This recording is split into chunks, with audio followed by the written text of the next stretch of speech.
निवडणूक काळात शेतकरी सन्मानाच्या गप्पा झाडत असताना आणि जाहीरनाम्यांतून शेतकऱ्यांवर घोषणांचा पाऊस पडत असताना बारामतीतील शेतकऱ्याने सरकारच्या विविध विभागांना कंटाळून आपल्या आयुष्याची दोर कापली आहे. हनुमंत सणस असं आत्महत्या करणाऱ्या शेतकऱ्याचं नाव असून बारामतीतील लाटे गावात हा धक्कादायक प्रकार घडला. पाटबंधारे विभाग, महावितरण विभाग आणि पोलिसांच्या जाचाला कंटाळून शेतकऱ्याने विष पिऊन आत्महत्या केली. हनुमंत सणस या ज्येष्ठ शेतकऱ्याने 26 फेब्रुवारी रोजी मुख्यमंत्री कार्यालयासह उपमुख्यमंत्री, जिल्हाधिकारी, जिल्हा पोलीस अधीक्षकांसह संबंधित शासकीय कार्यालयांना निवेदन पाठविले होते. सदर निवेदनामध्ये त्यांनी महावितरणाची कोराळे बुद्रुक शाखा, जलसंपदा विभागाची वडगाव निंबाळकर शाखा तसेच वडगाव निंबाळकर पोलीस ठाण्याकडून त्रास होत असल्याचे नमूद केले होते. बारामती तालुक्यातील लाटे गावाच्या हद्दीत गट क्रमांक 141 मध्ये हनुमंत सणस यांचे नीरा नदीलगत क्षेत्र आहे. या क्षेत्रातून कोणत्याही व्यक्तीला पाणी उचल परवाना जलसंपदा विभागाने दिलेला नाही.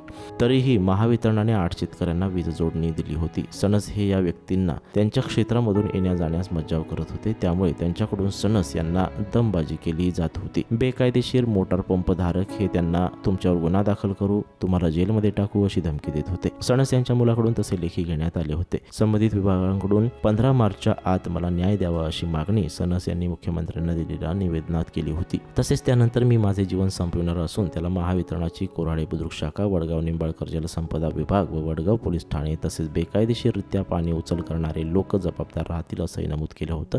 त्यांच्या तक्रारीवर उचित कार्यवाही झाली नाही, त्यामुळे त्यांनी विषारी औषध प्राशन करून शनिवारी दिनांक 13 रोजी आत्महत्या केली. या संबंधीची चिठ्ठी त्यांनी आत्महत्येपूर्वी लिहून खिशात ठेवली होती.